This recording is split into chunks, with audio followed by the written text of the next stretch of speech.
Começa agora mais uma edição do Papo com Ela. Eu sou Michele Figueiredo e que alegria ter você aqui comigo em mais um Papo com Ela. No programa de hoje a gente vai falar sobre crianças e adolescentes até 14 anos que vivem em união conjugal. Embora seja considerado um crime, essa prática ainda é muito presente na nossa sociedade. A gente vai conversar um pouco sobre isso.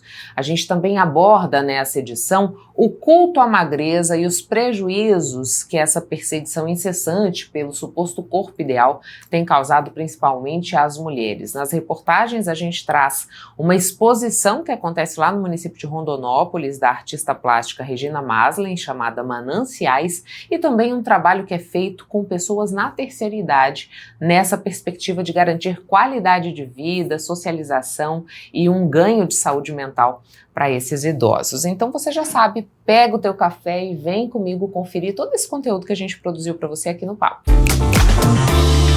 O censo 2022 do IBGE apontou que no Brasil 34 mil crianças entre 10 e 14 anos vivem em união conjugal.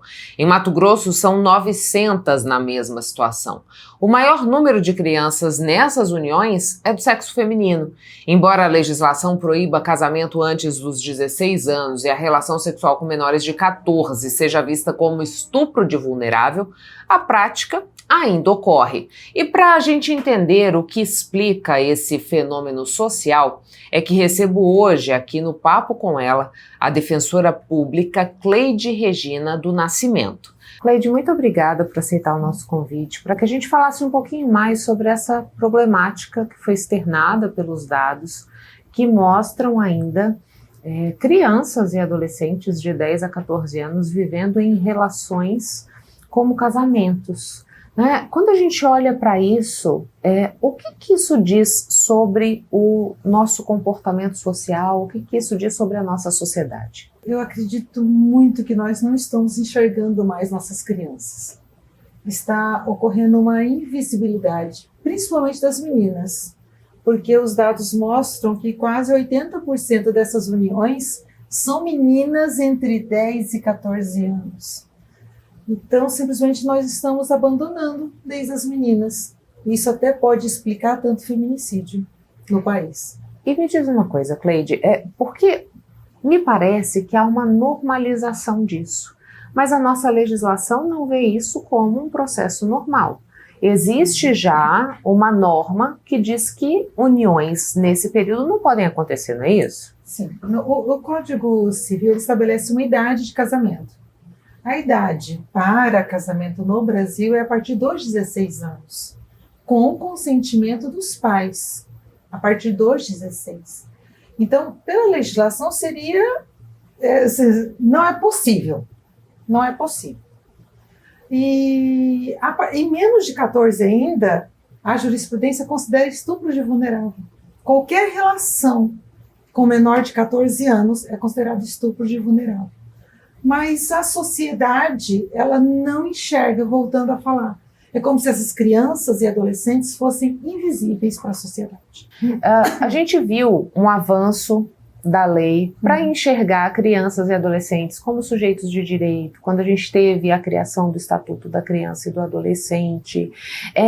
Nós temos o quê? 30 anos do Estatuto? 35. 35 anos do Estatuto. E me parece que ainda há uma construção que precisa ser feita, né? Na verdade, eu costumo falar que as pessoas ainda entendem o Estatuto como sendo algo nocivo dentro da sociedade. Se você for em qualquer espaço, vão falar assim, ECA, Estatuto, né? Como se fosse uma legislação ruim. Ao contrário, ela veio para poder proteger crianças e adolescentes. Mas a própria sociedade não se interessa em conhecer essa legislação e divulgar essa legislação. Nós precisamos levar em todos os espaços públicos que existe a legislação para proteger e explicar essa legislação. Não basta só levar, tem que explicar para essa população. Inclusive para que a população, a sociedade, possa ver essa criança como criança, que é o que está acontecendo hoje, não está sendo visto como criança. Se a mãe consente, se o pai consente, acha que é natural essa relação.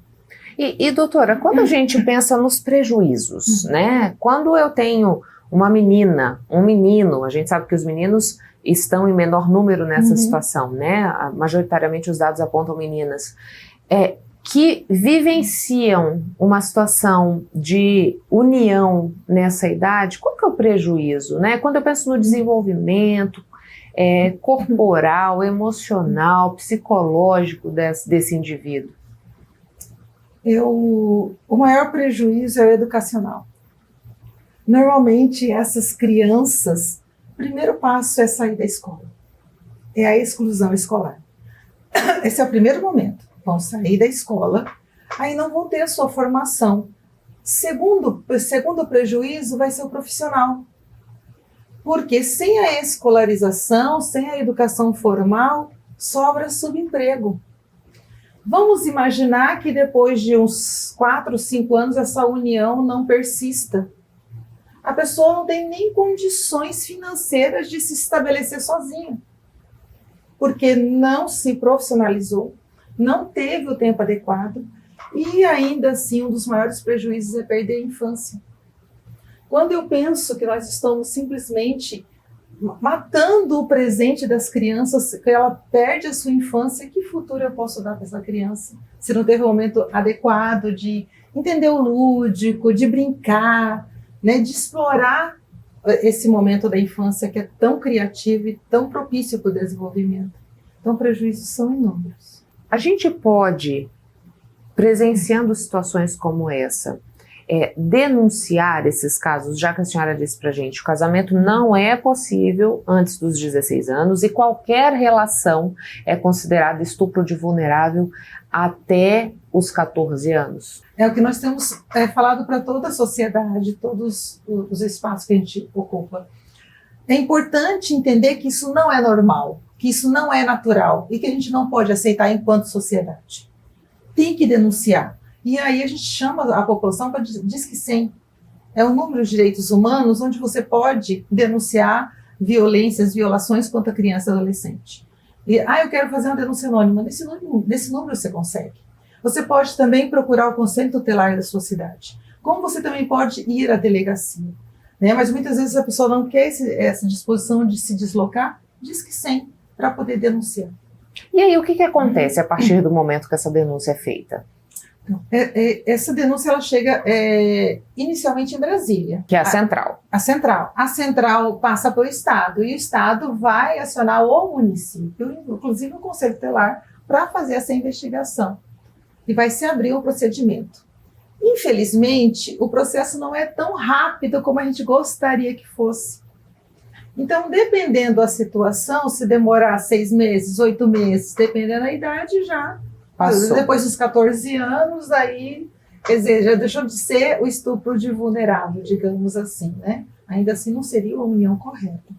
Mas essa demora que infelizmente ainda ocorre, e muitas vezes quando pode chegar naquela cidade já não está mais lá também. Mas eu ainda assim acredito que se nós começarmos a mudar o nosso pensamento, entender que essa relação não é normal, não é natural, e ver aquela criança como criança, nós precisamos começar a denunciar. Uhum. Porque na maioria das vezes a gente vê uma configuração de que essa menina está casada com um homem mais velho, né? Esse homem vai responder por essa situação? Exatamente. Os pais dessa criança vão responder por essa situação? Esse companheiro é estupro de vulnerável. Não tenha dúvidas disso. Até menor de 14, estupro de vulnerável. Ele corre realmente o risco de ser preso, porque seria um flagrante, né? A família, nós temos conversado sobre isso, que seria um abandono, porque ela está se furtando da sua responsabilidade, que é o poder familiar. Então, muitas vezes, a família entendendo, eu não dou conta, é melhor que ela mantenha a união com essa pessoa que vai estar protegida. Não, isso é um abandono. A família tem que proteger as suas crianças. Então, responderia pelo abandono. Então, temos aí implicações tanto para quem é o cônjuge como para os pais dessa criança, né? Exatamente, ou responsáveis, porque muitas vezes tá um avô que está cuidando, né? pais ou responsáveis, quem está com o poder familiar daquela criança vai responder por este abandono. Qual é o papel da Defensoria Pública nesse processo, doutora? A senhora falou assim, a gente precisa lutar para mostrar que isso não é normal, para que as pessoas não banalizem esse tipo de situação e denunciem, né? A Defensoria também tem essa frente de trabalho, de conscientização, de democratização dessa informação. Sim, um dos principais papéis que a Defensoria desempenha é essa parte da educação em direitos. E seria a prevenção dessas questões sociais que todos os dias bate na porta da Defensoria. Muitas vezes para poder fazer uma defesa, ou para poder entrar com ação de alimentos, uma investigação, ou até mesmo defesa da família. Mas para prevenir isso, nós vamos na comunidade, nas escolas, fazemos palestras, vamos nos espaços, nos meios de comunicação também. Esse é um dos principais papéis que nós desempenhamos. Doutora, a gente estava falando, a senhora falou dos prejuízos e elencou vários, né? Colocou aqui a questão da educação, depois do trabalho precário por essa não educação. Quando se tem uma união desse tipo, a gente pode dizer que isso é um ciclo, que talvez essa família de origem dessa criança tenha passado pela mesma situação, e aqui a condição financeira também conta muito para esse arranjo? Infelizmente, falando sobre ciclos de violência, eles se repetem, nós sabemos disso, e existem estudos sobre isso, né? Mas é possível quebrar esse ciclo de violência. Por isso que é importante essa educação em direitos, para poder entender que isso não é normal. Porque minha avó, e realmente minha avó casou aos 13 anos de idade, certo? Viveu 63 anos, mas morreu analfabeta. E quando eu penso nela, aí eu falo assim, olha aí o prejuízo maior de poder passar por uma vida inteira e fazer somente não, é muita coisa do trabalho doméstico, mas não ter oportunidade de conhecer, né, as letras e sair e conseguir pegar um ônibus sozinha, por exemplo. O prejuízo é, assim, incomensurável, não dá nem para poder medir esse prejuízo de uma vida inteira. Mas não quer dizer, por exemplo, minha mãe casou aos 20, eu casei aos 30, não quer dizer que a gente precisa repetir esse ciclo, mas somente com a educação isso é possível. E é lógico, a questão financeira, ela realmente tem massacrado nossas famílias, digamos, mais vulneráveis. Mas ainda assim, nós precisamos explicar que a alternativa não é a União Estado de Crianças. Vamos buscar os CREAS da região, os CRAS da região, a assistência social, e buscar alternativas de transferência de renda que não seja necessariamente colocar aquela menina em uma união com um adulto. Porque nós vamos estar simplesmente matando a possibilidade dela romper esse ciclo de pobreza e de violência. Doutora, a senhora falava no começo sobre quando a gente normaliza essas situações, talvez seja a explicação de por que nós tenhamos tantos feminicídios no nosso país. Qual é a relação entre essa união irregular que acontece ainda na fase da infância ou adolescência com essa violência extrema contra a mulher? A menina não se desenvolve enquanto pessoa e dona de si, digamos assim. Ela acaba sofrendo o ciclo de violência principalmente por conta dessa sujeição e aceitando qualquer tipo de relação. Uma vez que eu dependo financeiramente daquele companheiro, eu não tenho condições educacionais para poder buscar alternativas, ela acaba se sujeitando a esse tipo de violência. E nós sabemos, a violência começa com um aperto, né? Como fazer, você não pode fazer isso, até o extremo que é o feminicídio. Para romper esse ciclo, é educação, não tem outro caminho. Eu não consigo hoje imaginar que não seja a educação, tanto formal como a educação em direitos. Eu não consigo analisar alternativa para isso. Mas eu acredito que seja o principal caminho, sim, para as nossas crianças é a educação. E aqui, doutora, a gente precisa também pensar numa abordagem para os homens?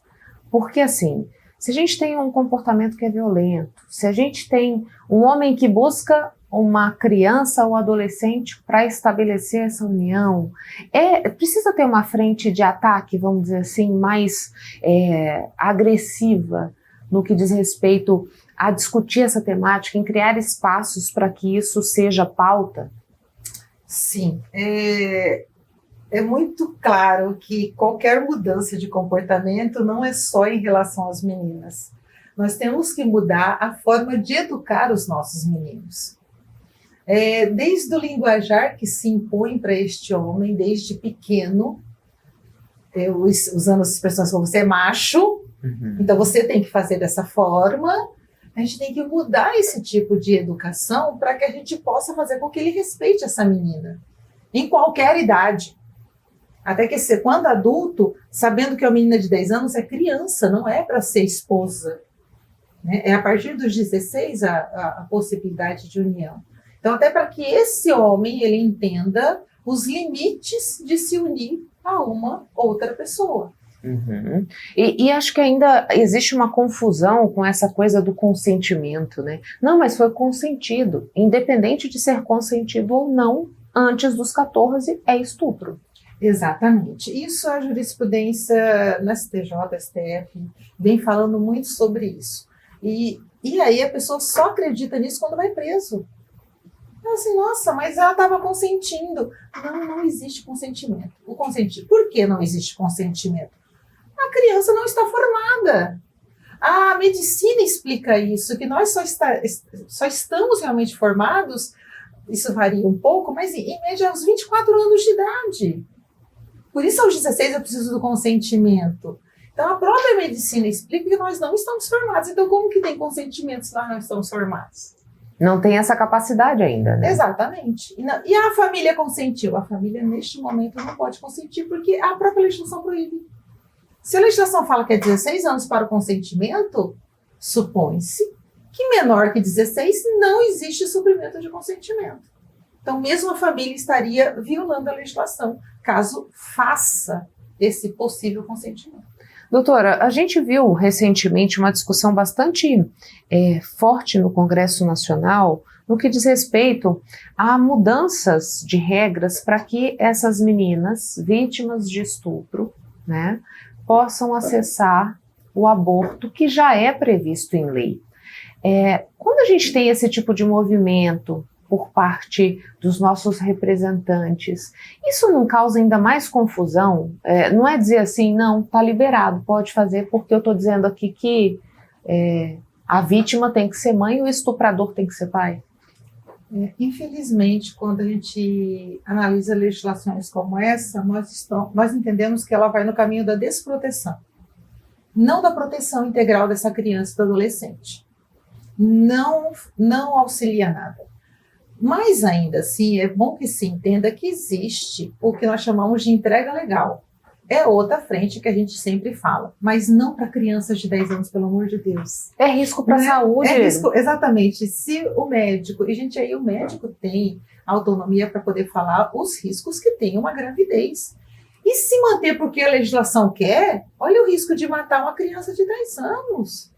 Aliás, já se matou quando permitiu uma relação aos 10, mas né, a segunda morte aí que pode ser tentando ter um parto. Então, assim, o risco à vida é visível. Então, o legislador não está indo no caminho da proteção quando faz isso. Mas vamos imaginar, a partir dos 14 anos, que tenham uma gravidez, é possível hoje também, na legislação, fazer entrega legal. Eu vou gestar, mas eu não quero esta criança. Gente, isso, eu falo assim, é uma das decisões mais complexas que uma mulher pode ter. Mas tem que ser respeitada. Não pode ser motivo de julgamento, né? Vigilância, porque ela pode se dar o direito de entregar para adoção. E isso é permitido na legislação. Eu entendo que é o maior ato de amor. Falo assim, olha, se entende que ela não é, naquele momento, plena para poder exercer a maternagem, colocar para que outra pessoa que se julga competente, né, apta possa exercer a maternagem daquela criança. Nós teríamos, com certeza, maior proteção se entendesse que a maternidade e a maternagem não é algo natural como se prega na sociedade. Doutora, muito obrigada pelas informações. Deixo o espaço à disposição caso a senhora queira fazer mais algum esclarecimento. Eu gostaria só de agradecer, é muito importante usar os espaços como esse, principalmente, né, papo com ela, né, para que as nossas meninas, as nossas mulheres entendam seus direitos e que a gente possa acessar todas as casas, né, do nosso país. Muito obrigada. Eu que agradeço. Intervalo, a gente volta já.